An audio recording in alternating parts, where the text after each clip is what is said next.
Downstairs, Illuminating Perception, Explorations of Light and Photography by Mac Adams. Before we start the talk, I want to give thanks to a lot of people that have helped with this exhibition. As many of you probably know, it takes a lot of people. First, I'd like to thank Evan Morgan, who wrote the forthcoming publication essay. You should expect to see that in a few weeks. And she had some really insightful, wonderful things to add to the exhibition and to Mac Adams' artwork. I'd also like to thank a group of people who all had some part in installing this exhibition. Some of them, literally, probably some blood, sweat, and tears went into this. There's some heavy things down there. But first, I'd like to thank Campus Services here at Iowa State. They really did a tremendous amount of work for us and very appreciative. I have two phenomenal interns, named Wyatt Lynch and Sydney Marshall, who helped out a lot as well. We have a great volunteer who's over there, Amy Lowry, also contributing a lot of work. Norm Hill on campus, as well as David Fox. I'm very thankful for all of the things that you helped contribute to making this exhibition successful. In that same note, I also need to thank some supporters of this exhibition who have financially contributed, and without which we would not be able to do exhibitions like this and have nights like we will have tonight. One of our main supporters for this exhibit was the College of Engineering. Additionally, Jim and Kathy Melsa, Ann and Al Jennings, Dirk and Cindy Spolton, who are here with us tonight, the College of Design, the University Museum's membership, and Country Landscapes of Ames. So I just listed off a bunch of people, and I'm really very grateful to all of them. And that just shows you how many people it does take to make something like this happen.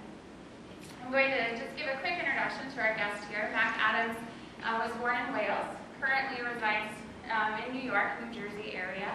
He attended Cardiff College of Art, followed by Rutgers, where he received his MFA.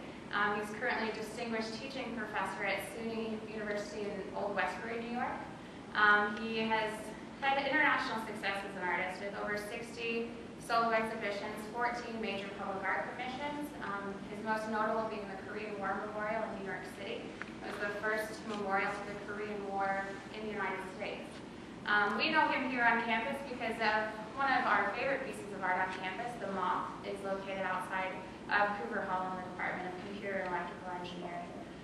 So with that quick introduction, I will turn it over to Mac, so please help me welcome him.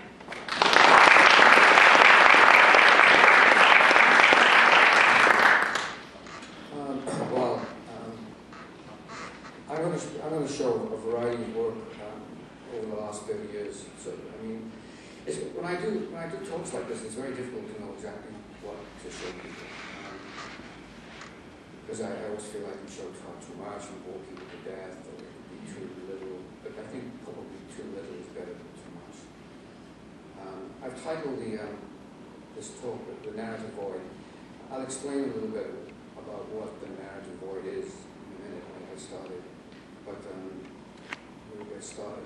And I broke up the talk in terms of categories because my practice is really diverse. I make photographs, I do sculptures, I do public architectural work, and installations. And I'm about to embark on theater, which is a completely different direction.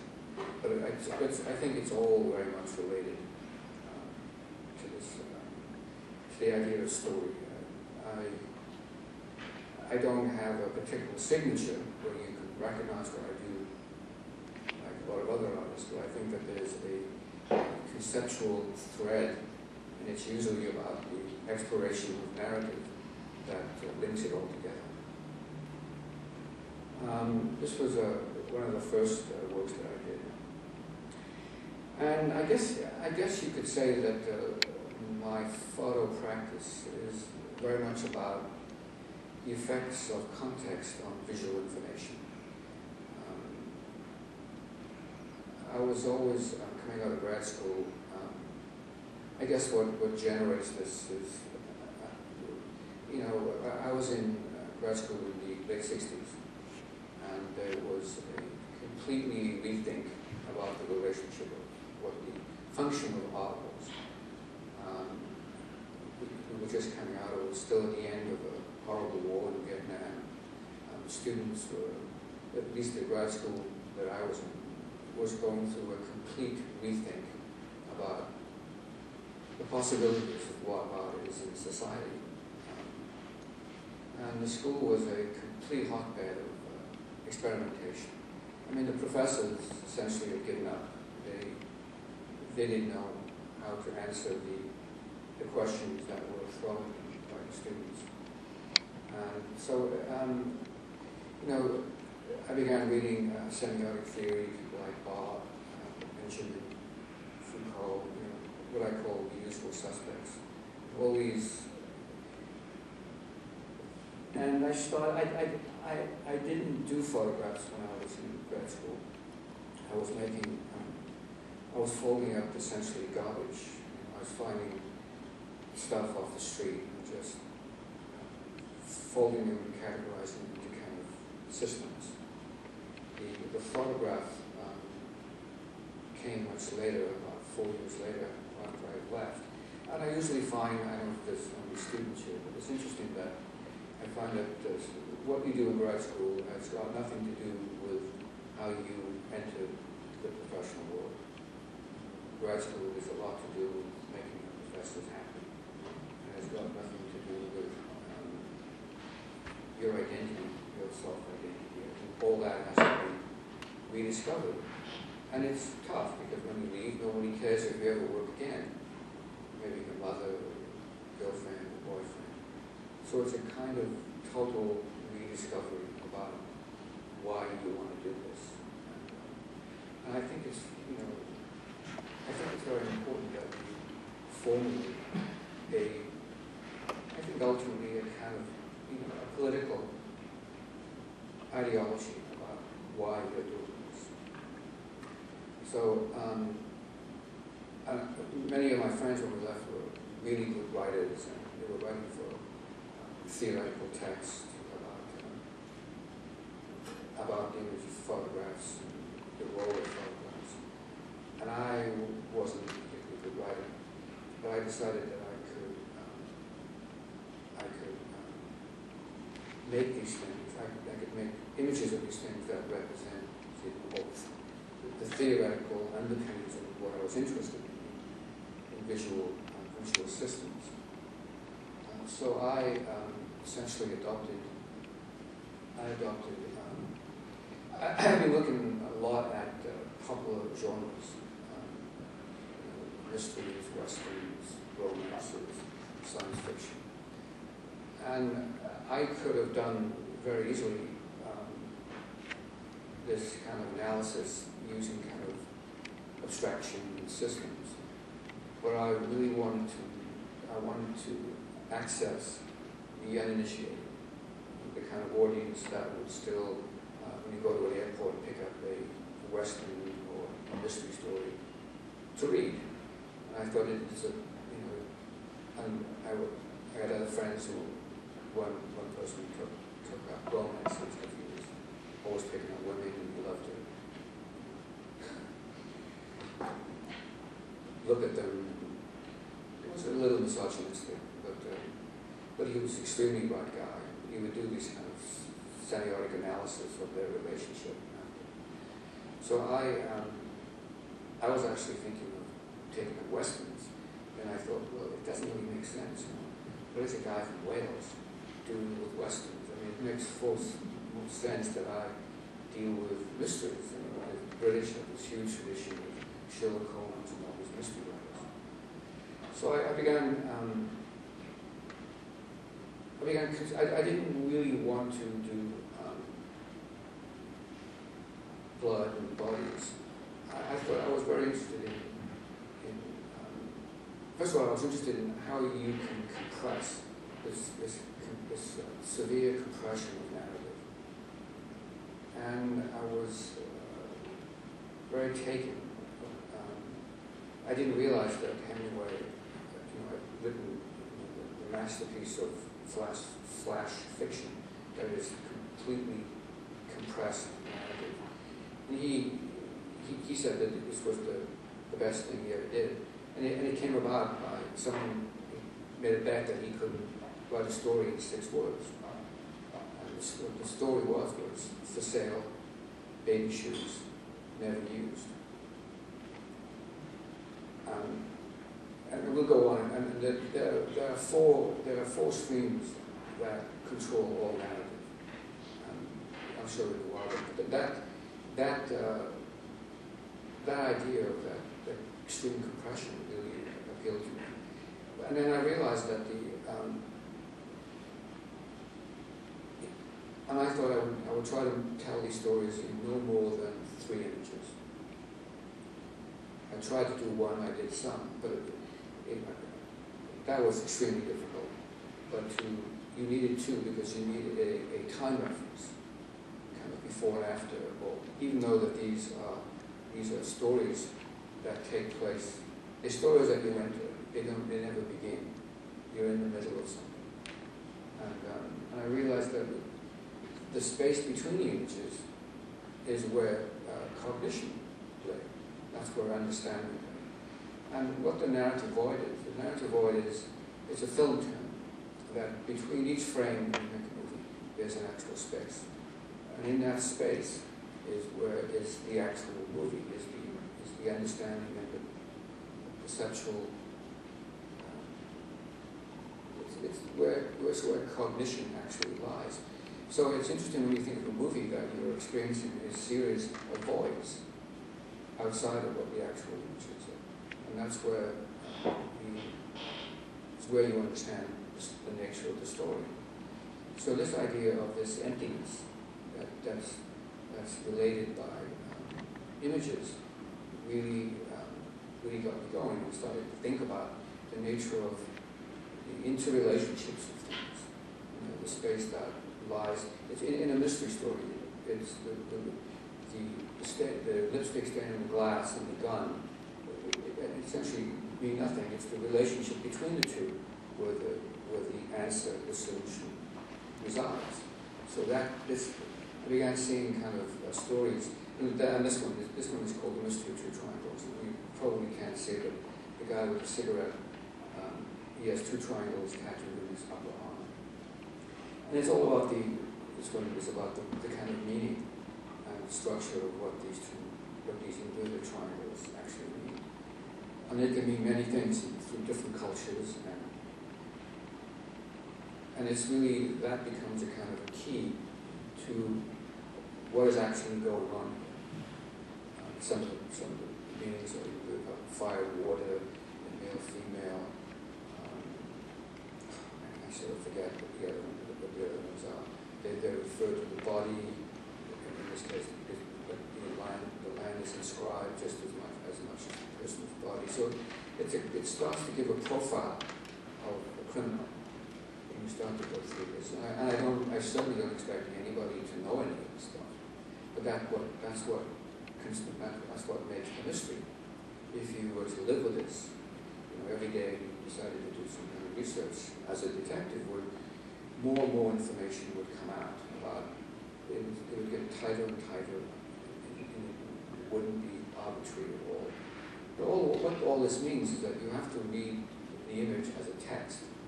You can't just look at it and look at the surface. You have to penetrate it to understand what is actually going on. And this was a single image. I did a series of works that dealt with popular masterpieces. I did Stein. This was Cézanne. And I can't remember how many other ones. But I tried to tie in the events in the picture to the scene that's surrounding it. And this is a kind of pre-Cubist painting. Cubism always seemed to me to be a very violent act. This idea of exploding a form, opening it up into 4 dimensions of it. And so it seemed like a kind of this violent act of things that are happening in the picture rolling off into the actual scene. Yeah, I didn't mention before. If anybody really wants to ask a question, just don't wait till I finish. I think it would be better if we have a kind of interactive. So just spout it out. Okay? Here's another one that was called a smoke conversation. So we'll build a story around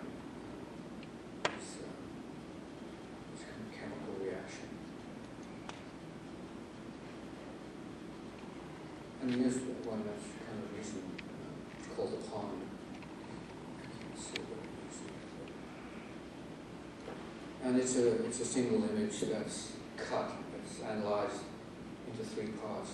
And each one has a narrative of its own. And as it has a narrative of its own, but the right side and the left side completely changes the image of what you're seeing, this person who's floating in the pond. Yeah. Matt, when you're setting these up and taking the photographs, is there, in your mind, is there one best view? Do you do multiple, you take multiple images and then select? Yeah, I try. I'm just pretty limited because I kind of storyboard it out. Kind of, they're really like many movies. I kind of plot it out, and there are usually some kind of another view. I mean, now in the digital age, I did this one in like 6 images, whereas when I was working chemically, I could shoot like 6, 7 rolls. It's a lot of work. So that has completely changed. So when you storyboard it out, do you know what's happened? No. And I don't really. I think of all the options, all the kind of permutations, because I know that intrinsically, narrative. Ultimately, I think all art is narrative. That sounds crazy, but I think even abstraction to a point is narrative. And it's narrative whether you like it or not. It's actually there. So I'm pretty much aware how we read these things. So I don't. I try to think of them as, for me, they're sculptures. They're not pictures. I like to think of them as this kind of combination of Agatha Christie and Anthony Caro, because they have a kind of open system. And unfortunately, Anthony Caro died on Wednesday, which is really sad, because he was a hugely important British artist. So there's a level of, and for me, the Anthony Caro reference was this very rigorous, abstract underpinning of linear things, how forms move in space. And the Agatha Christie was the kind of narrative thing with all the kinds of red herrings, possibilities that might look through. So for me, it was it really involved a kind of mathematical system that would really concern me how that would work. This was a relatively recent work too. I did an exhibition at the Niepce Museum in France. And Niepce is, the guy who invented photography. And this is an extraordinary place. If anybody is really interested in photography, you should go to Chalon-sur-Saône. They have stuff that I don't think there's anything like this in America. It's totally dedicated to photography, everything about photography. You have something like 5 million images in their archive. So I did this exhibition, and they invited me to wanted to use the archive. So I went through it, and I found these images, these 2 images of these murders that took place in Mexico in the 50s. I thought I really wanted to use these, but I didn't know what could I do with them, because they're completely unrelated in any way. But it occurred to me to, which I hope you can see, in the corner there's this little origami swan. So I digitally inserted that into the actual images. So I thought now the images start to become related. That there's this random killer that drops this origami swan. And in the 3rd image, you see these hands that have a very androgynous look to them. They look like they're feminine, but if you look closely, they're possibly not. Where he's making, well, that person is making the swan. So it's called the 3rd swan, meaning that the 3rd murder has not been committed yet. It's possibly it's going to happen. And I thought that gesture brought these dated pictures into the present, because it means that it's still going on. It's an open system. serial killer still operating. When I was doing the show, the curator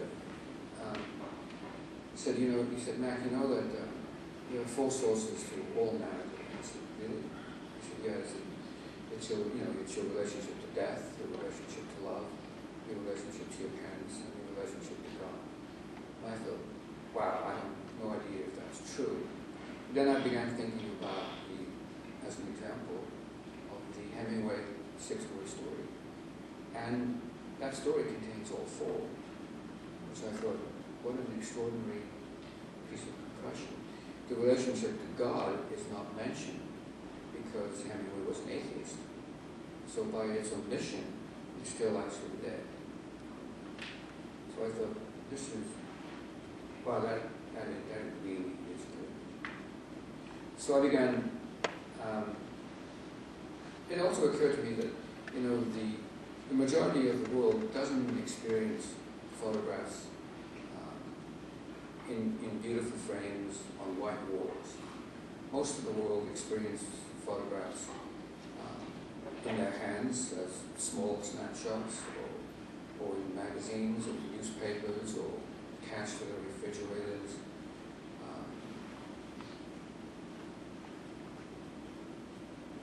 The photograph, I realized that the photograph is very much like a chameleon. The photograph can change its meaning according to the context that it's in.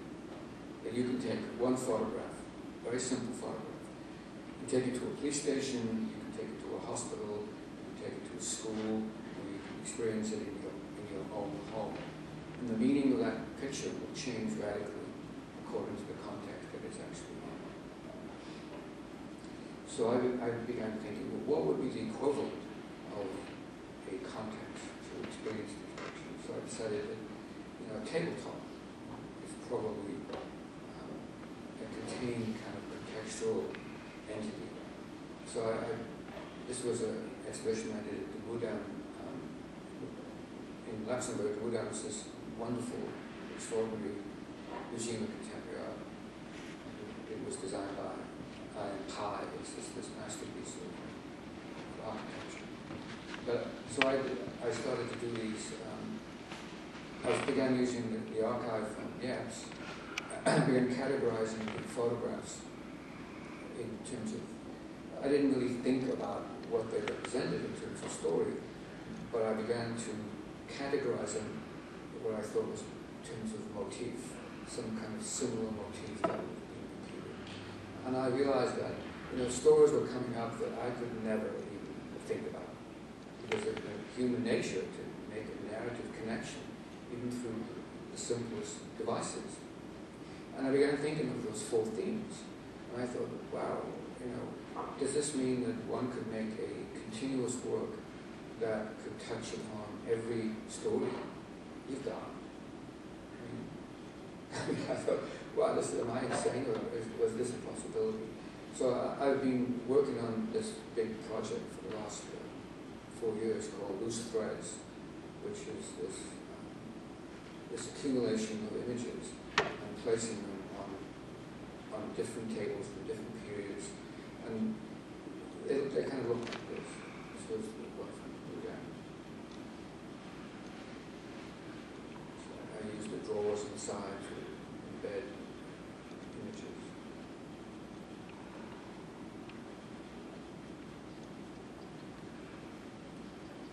And this is another show. We changed the tables, everything changed that we did in Yeps. So already the meanings of the images were changing. Some were the same, but they began to resonate with a completely different narrative possibility. And then I did it in October. I did a big exhibition in China, and I asked them before. I said, I want you to find me, 22 tables that you think represents Chinese society. They found these. They actually took me to the village where they found these. They were pretty much all the same except for the one in the middle, which was a big steel table from a factory. Because the gallery in mainland China was a kind of converted candy factory. It was very funky, very raw. And this was part of the festival that the 22 photographers were invited, but they gave me the biggest space to and then in the 80s, when I started called the investigation of the shadow things,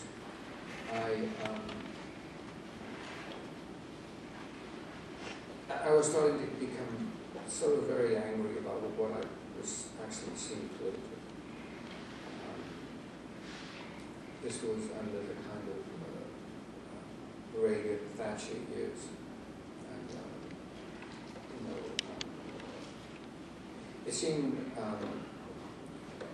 that modernism was truly dead. And the big narrative of modernism when it started was this big promise of progress through rationalism, and social justice, and all these kind of utopian kinds of ideas. And some people believe that the death of modernism was the advent of the atomic bomb and Auschwitz. It all ended after that. And this kind of postmodern period of this mishmash of styles and thoughts and ideas that have nothing to do with kind of classical thinking began to emerge. And I think an interesting example of what I call postmodern thinking. And architecture is the simplest model to describe this. Is Philip Johnston's ATT building in New York, and where you have this building, one of the first postmodern pieces of architecture. You have this tall, this 30-story building with this Chippendale top. You have the kind of Italian piazza base. It's on kind of pillars. You have this kind of Rolls-Royce grill front. You have mise en row kind of blank surface on the top. All of this kind of, all these styles, or architectural styles that refer to the past, have nothing to do with what's inside the building, which is state-of-the-art technology. So there's an interesting writer called Francois Lyotard who turned this kind of phenomenon as techno-schizophrenia. So that really kind of interested me. And at the time, in the 80s, a lot of these fashionable architects, famous architects, seemed to be turning their back on modernism and addressing mass housing and social change. They began to design these very high-end kitchen appliances. So I began kind of buying these appliances and setting up situations where these, I call social tragedies.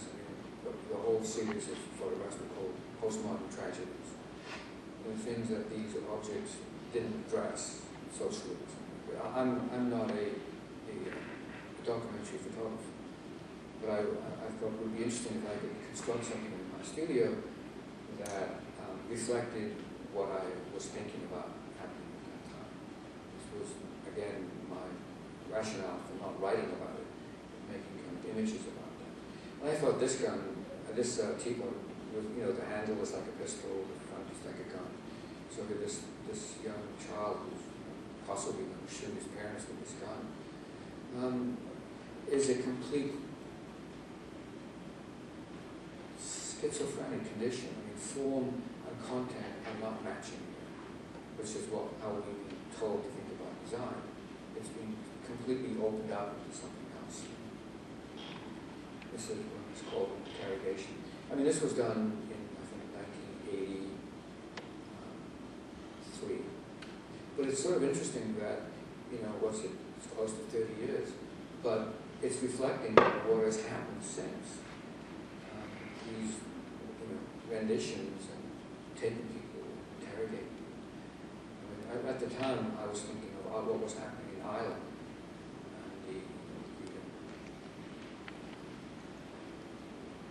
but I think over time, and many people thought that it was because we had what was happening in South America, Colombia. They thought because it was a coffee party, it was to do with coffee, so that it was this kind of things that were horrible things that were happening there.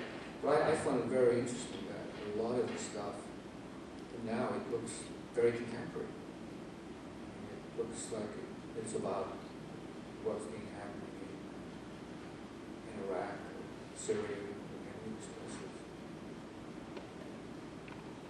This is another one that's this is a small biscuit designed by Alessi, a very high-end Italian appliance design firm. And what struck me about this object, that it has a very futuristic. I began thinking of the futurists, and their preoccupation with metallic schemes. I find these metallic objects very narcissistic. They're contained. They don't give answers to anything. And this one worked like a strip of film. So I put this completely insane. It's called a part. Actually, it's called pate. It's a very different than party. I don't know if it's a generational thing, but there's this insane kind of event taking place. This guy drinking his drugs, this madness could take place. This is how they look. They're quite large images. They were 6 feet plus. This is another one. It's a colander. Very fancy colander. This guy floating.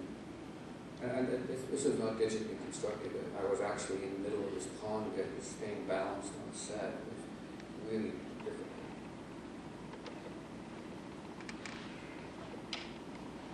In digital fiction, in the beginning of the 90s, I got my first computer, and I started to become very interested in the possibilities of the first computer. And this was, I'm only going to show you one work of this, but it seemed to me that very early on that the computer with this ability, this panoptical ability to scan and find images anywhere, that I thought it would be interesting, instead of having models to pose as criminals, I would actually use the real criminal. So I began finding these kind of images. And this guy here is Joel Rifkin. This is at his arraignment, and he was a particularly nasty character. He murdered 20-odd women in Long Island, and it was a long time before they caught him. So I thought that was an interesting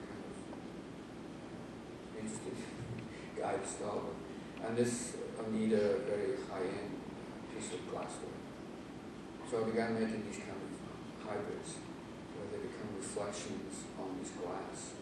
So again, it's about this kind of disjunction, and the style of the photograph is very commodity-driven, trying to sell me something. I'm using the language of khakis to sell me this, but I'm actually selling you something else, which is completely embedded inside that. And I was invited in the Chateau Roux to do an installation, do an exhibition, and to make an installation. And when I was going there, I went there several times. It's an extraordinary abbey, converted abbey, to this museum. And going through, doing research through their archives, I discovered this really interesting character called Maurice Sorel. And he was a poet in the late 1800s, which was friends with Rodin and with Bernard.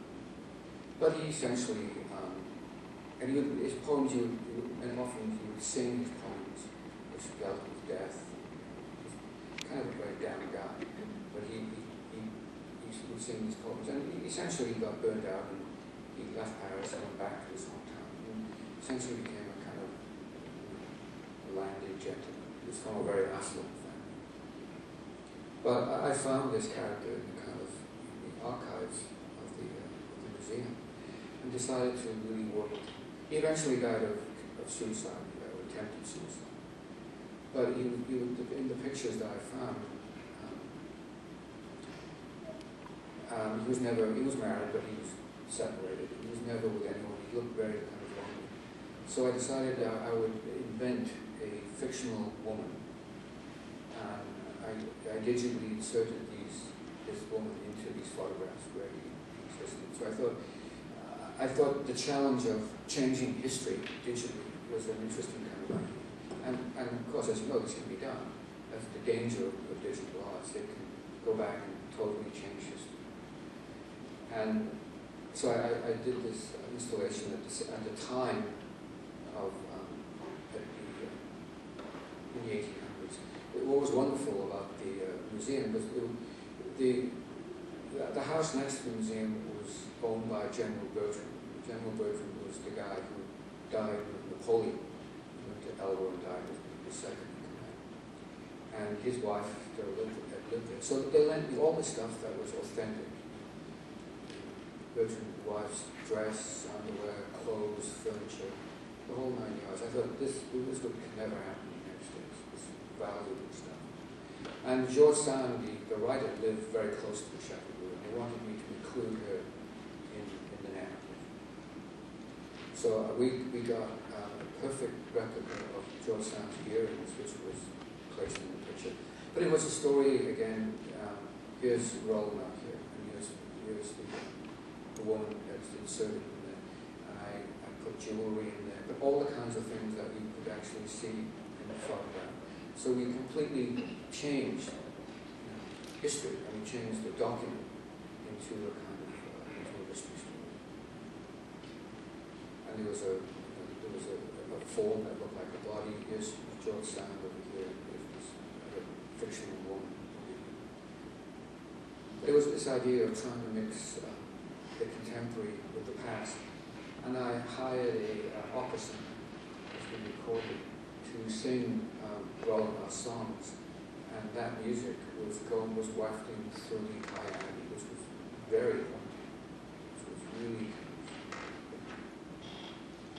hairs in your neck stood out. It was really kind of creepy but very beautiful.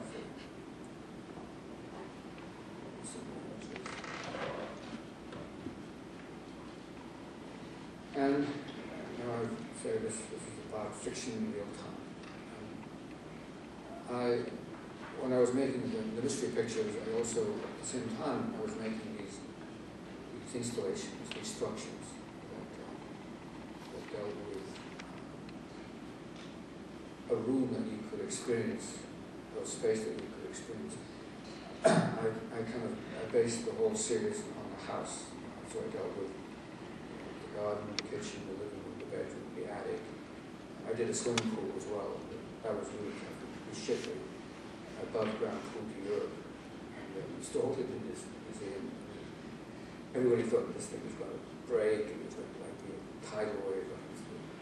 Nothing happened. In fact, at the end of the show, all the staff had a big pool party. But this was the bathroom. It's a very involved story about a cabaret singer. Something happened to her. But there's endless water being pumped into this bath. It's like a fountain. And the fountain generated the soap suds. So it was a constant, there was a sensory fragrance of perfume, soap. The soap suds got bigger and bigger until they started to fall over. And it looked like the water was about to tip over inside at any moment. And this was my MacGuffin, my Hitchcock MacGuffin. When you looked at it and you walked around it, you come to the conclusion that there's something or somebody underneath the bottom of that bath. So it's really how you can construct these connections between things, construct this reality. And in this case, I used an actress that she had this bit where she would travel around the country dressed as a nun and do do this kind of comedy act.